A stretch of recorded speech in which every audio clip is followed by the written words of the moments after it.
Hi there! Welcome to the Gardens and Graveyards channel. My name is Charisma and it is time for our middle of the month garden tour. It is December of 2022 and we're going to take a walk around the garden and see what is shining this time of year on the Oregon coast in Zone 9A. So remember, I have a very temperate climate here. Our temperatures rarely drop below 35 degrees, even at nighttime. And in the summertime, at the height of the summer, we rarely get above 70 degrees. So we really don't have a big swing in temperature. And during the wintertime, right now, we're averaging like 38 at night and like maybe 45 or 50 during the day.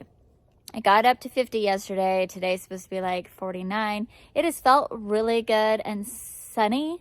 I think because it's been dry for like a week, it feels warmer than it does even when it's like 50 and really wet. It feels a little cooler. And there's no wind today. It's super calm. Anyway, so let's turn around and see what's going on in the garden and get this done.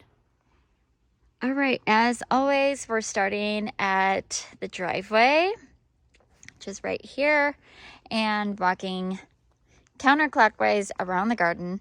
So in the beginning of the garden, we have our jasmine. She is doing so well this year. You can see that I need to tuck all of her tendrils up into her trellis now, but she's put on tons of growth through this fall and early winter, which is kind of fun to see.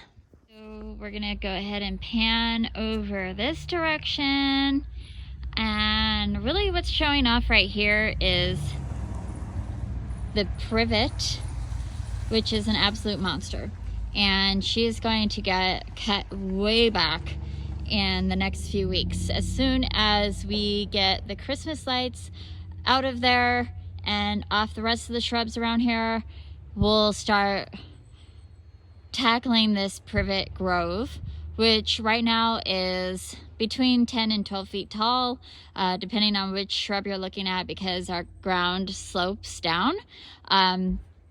But I'm going to take these down to like 3 feet. So if you want to know anything about winter pruning, make sure you subscribe and ring the bell, because we're going to be going through a lot of winter pruning over the next couple of months. And I want to share that with you and inspire you and make sure that you're not like terrified of doing a real hard prune when the plant needs it. All right, so over here, what really pops out onto me is this variegated pieris, which, you know, in this time of year, having that winter interest is so key, to have something beautiful to look at.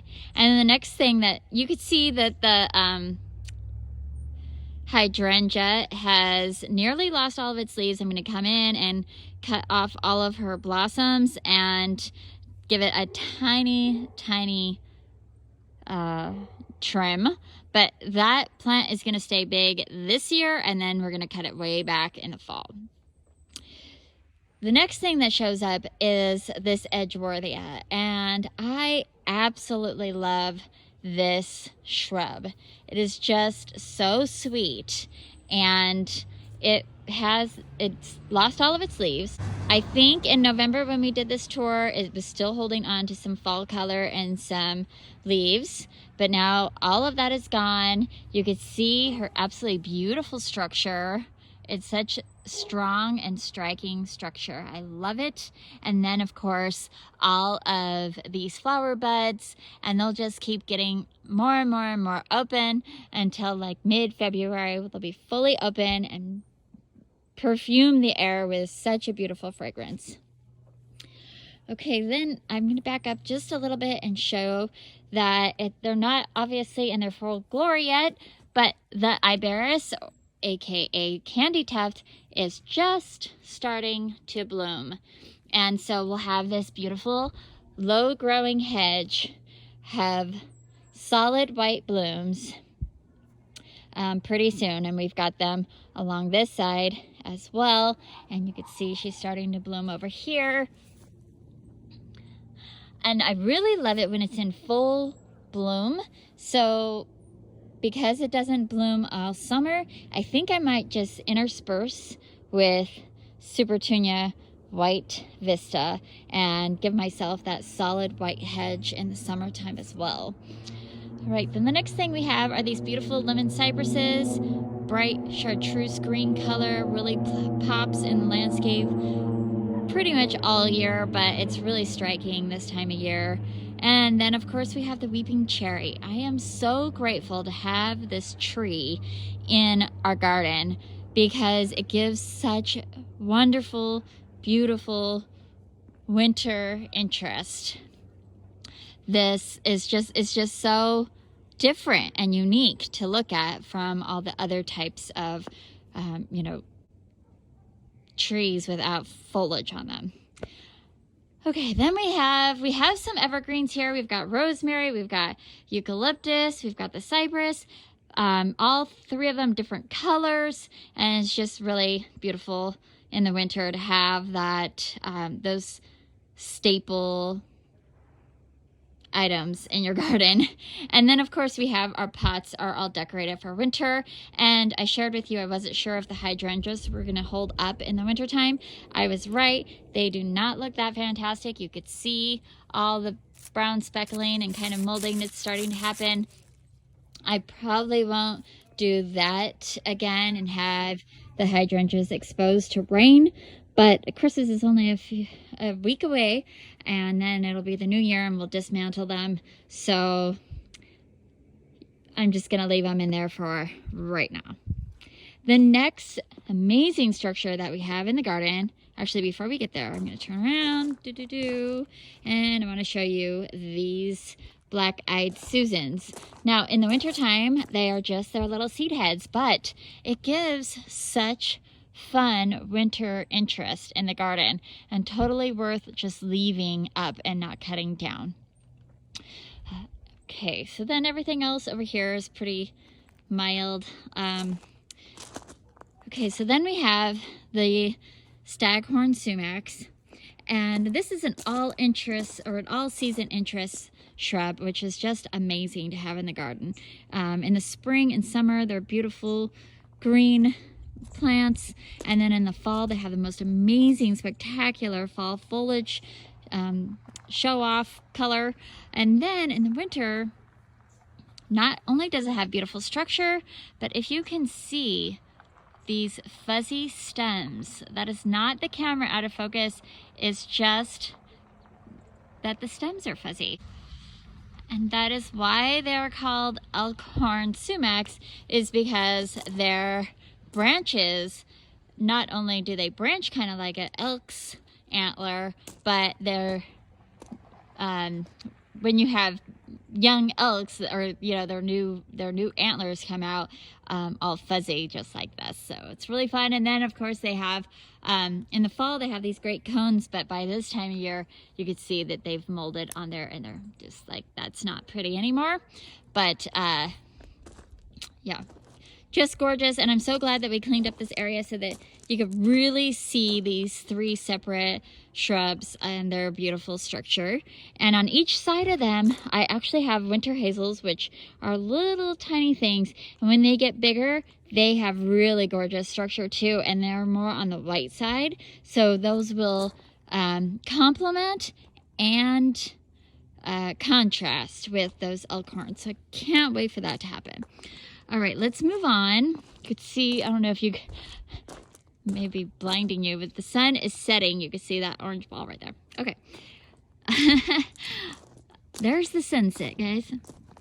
All right, so then we move on. I've got my pineapple sage there, still looking really beautiful in the foliage department, but her blossoms are just about done. The hummingbirds absolutely love this plant so much, and you could see it has this like tubular kind of flower on it, but those are pretty much finished for the year. And then you know, in a few weeks, we'll just come down and cut it down. Up here we have our porch baskets. Not a whole lot going on there. I have some Dusty Miller and some heuchera in there, but mostly it's just fall or winter decorations. So I've got some eucalyptus tucked in there and some red twig dogwood, and then of course the cute candies. And right up there on the door, kind of matching the candies, we've got that swag on the door with the big white glittery ball that kind of matches or complements the candy in the baskets. All right, so then the next thing that's going to be coming into show pretty soon are these heathers. They've got their little they've got little buds on them, but they're clearly not in bloom yet, and I'll share that with you soon. Then we have the pampas grass, which is fabulous winter interest. You cut them down in early spring if you're going to cut them down, but this time of year really gives nice structure to the garden. I wanted to show my viburnums are looking really great. This is a variegated viburnum. I think this is Tinus, maybe. And then we've got the ghost viburnum on the other side of the stairs. Really love this ghost viburnum with this super dark stem, and she's got some berries hanging in there. Really fun. The medicine garden is mostly just dormant and not a whole lot going on, but I will point out that I love having the licorice plant and some, there's rose campion up there, which I'm going to change, and then there's lavender fizz, cotton lavender right here, and I like having that blue foliage kind of throughout the garden to really pop in the winter time, and it really shows off in the moonlight too, which is super fun.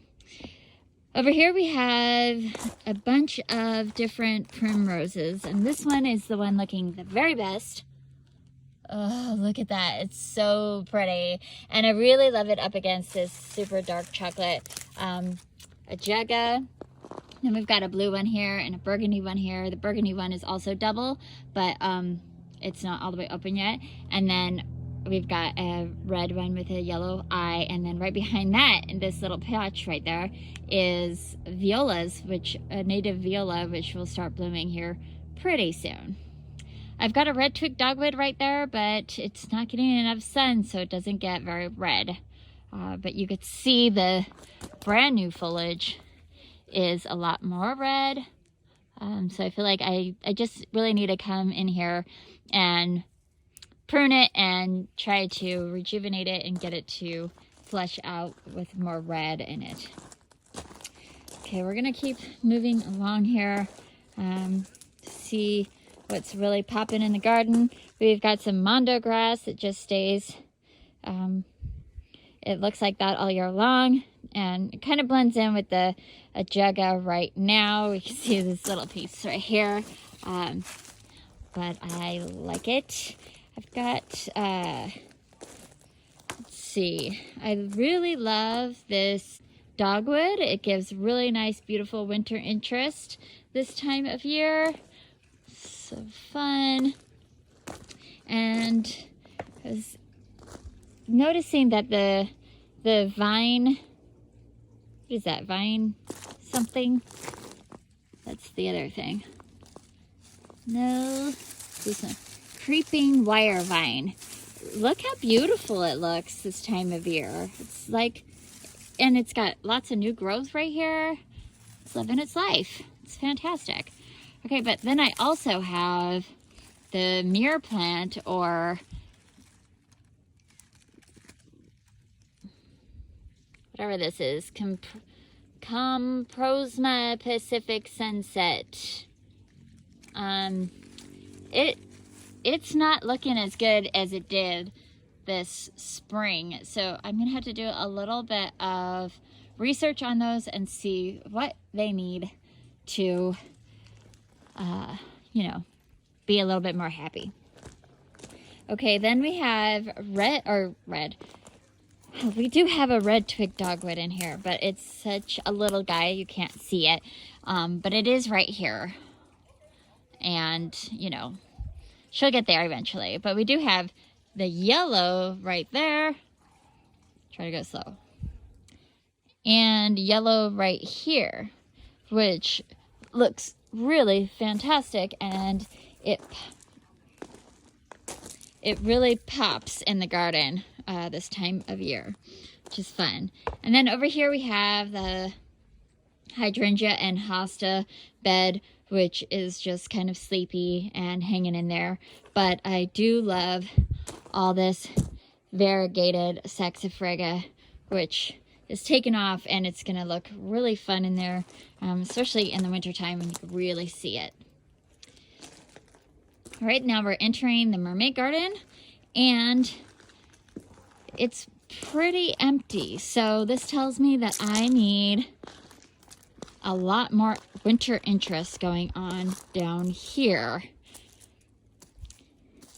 I wanted to go over to our spot right here to show you that's the Gunnera, and there's no leaves on it.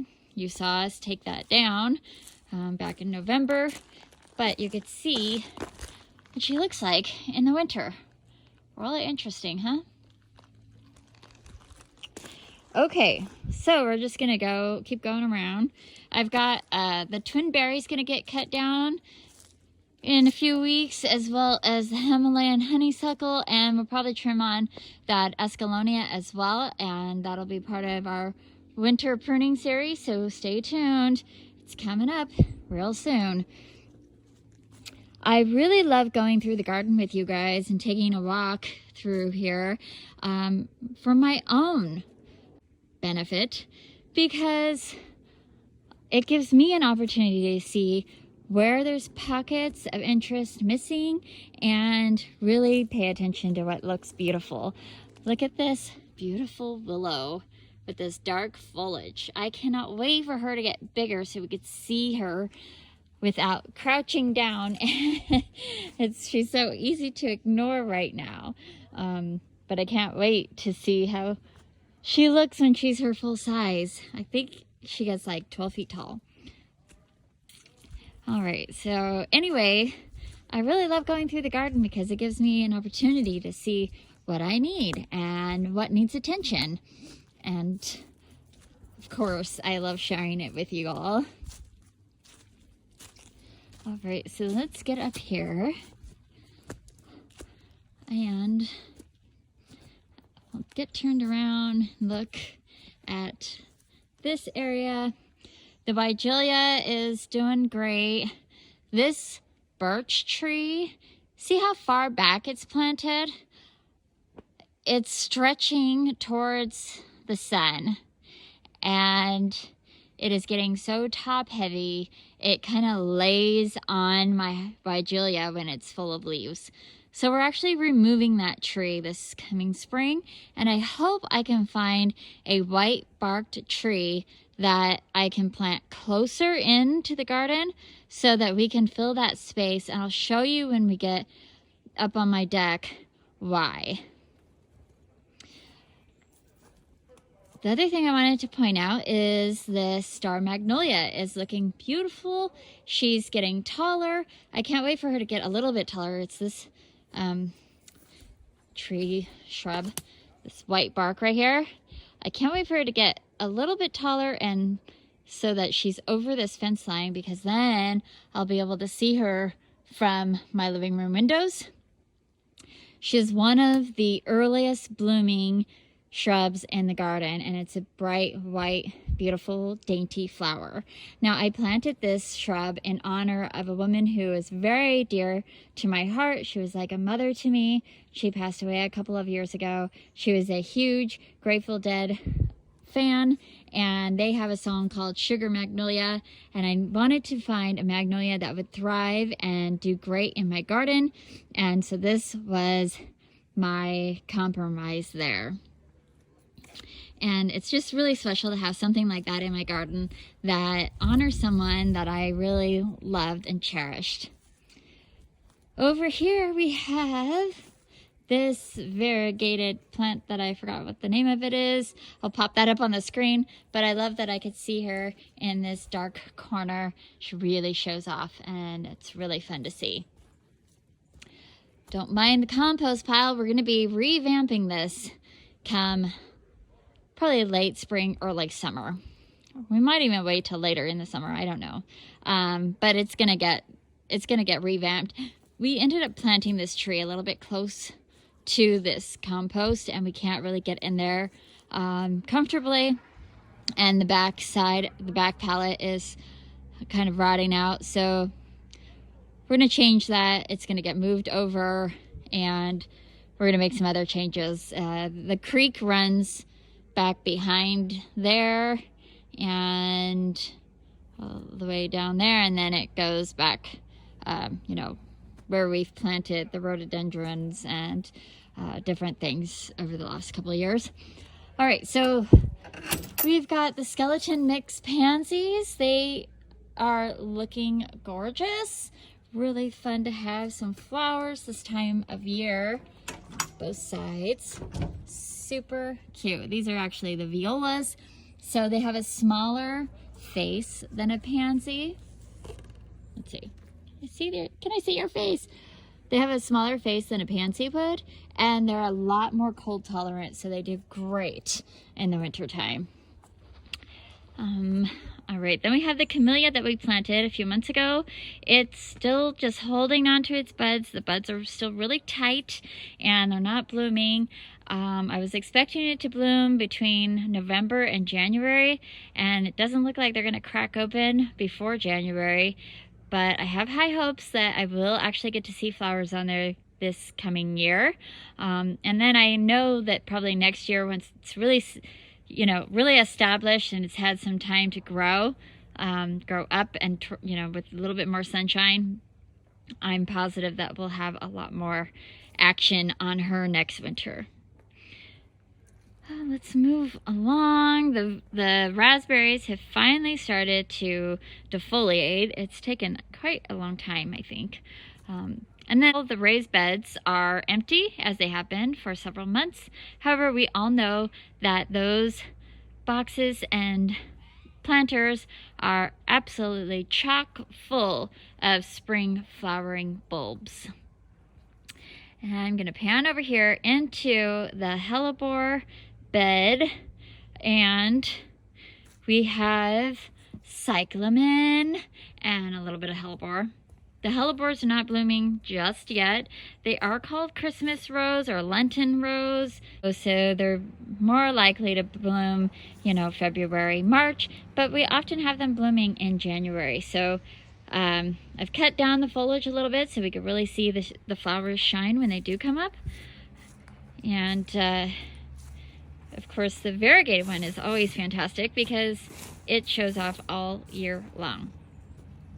We do have one in bloom right there, and it is a really interesting one because it is like a creamy white with a green stripe on it, and then as it ages it turns all green. I think it's super interesting because it's got a dark stem, and then its calyx is like a rose color, which is really pretty. Then we've got a couple more cyclamen in here. We've got a little one right there and a nice little patch right there. Okay, then we've got some more skeleton mix violas in this tire. Super cute. And then over here on this side of the door we have our honeysuckle. Now, our honeysuckle has been losing all of its leaves. It does that every winter. It's totally normal. But I am going to be doing a heavy rejuvenation prune on that probably in February. So make sure you stay tuned. We're going to talk about vines and how to cut them back and rejuvenate them. All right, so let's go over to another part of the garden. All right, so then we're here at the butterfly garden, and I talked about this before, but I typically don't leave my sedum up in the garden through the winter, which if you're in a dry climate, you can, and they create beautiful winter interests. But this is starting to mold, and it just gets kind of mushy. And so then it just is kind of gross instead of beautiful. So it's really great through the fall, but by winter time, I cut her down. So that'll probably happen in the next couple of days. And then I'm so excited that this rhododendron looks so amazing. Look how much growth it has put on. This dark foliage was the foliage I had when I bought it, and then this is all the new growth. I am a little concerned that I'm seeing so much rust on it, and so I'm definitely gonna have to be doing some treatment for her. Then let's see, then this weird chamomile, the Dyer's chamomile, has been blooming sporadically for months. It is just a strange plant to me. I don't know. I don't really know how to use it. I need to figure that out. If you have any suggestions or you use Dyer's chamomile for anything, please let me know, because I want to use it. I'm just not sure what to do with it. All right, so let's get up on the porch and in the tour. The pond is, you know, not doing much of anything different. The wisteria has totally lost its leaves, and that's kind of the only change in here. And then I had some red twig dogwood branches left from our project up front, and I went ahead and popped them in these containers back here. And there's a very good chance that these will root and grow little plants for me, which would be really fun. And if not, they create really pretty winter interest while this is kind of, you know, sort of subtle. The other thing over here is in October, we planted, I think it was October, yeah, because it was right before Halloween. So anyways, this is ornamental kale. It is clearly what they call melting, how the leaves are kind of looking like that. And it's time to just pull them out. They are annuals. We'll pull them out, and we'll probably put some pansies or violas in this container in January just to have some winter interest. And these are a couple of the cyclamen that I need to plant in a couple of weeks. I have 2 more that are red at the cemetery that I'll bring home after the holidays, and I'll plant them in the garden. But I really love these because look how different the foliage is. Of course, I love the colors, beautiful colors. This one's really large. The petals on this is quite large compared to these petals. But I'm always looking for these different color and different forms of leaves, because in our climate, these are evergreen. So they're in my garden all year long, in the summertime, in the wintertime, even when they're not blooming. So to have like the different kinds of foliage makes a really big impact. All right, so since we're here on the back porch, and I told you I would mention this, I wanted to point out that's the birch tree that we were looking at that I said I wanted to cut down and replant a new one closer to the garden because it's stretching towards the sun. But you could see why I want a white barked tree right there. It is a huge centerpiece to my winter garden, and I will miss that interest tremendously when she's gone. But you could also see how it's growing kind of crazy, and it's just going to cause more damage than good if I leave her there. The maple shows a little bit of interest, like the gray bark with the red tips. It's kind of fun. And then back here in the very background, these are actually a borrowed view, which you can really embrace in your garden. And those trees are actually, well, I think 1 is on my property and 2 are on my neighbor's property, but I really just love and enjoy that winter interest right there. And they get, their sun position is in a better position, so they're not stretching, and they are doing fantastic right there. Okay, that's gonna do it for today. Thank you so much for taking a walk with me in the garden.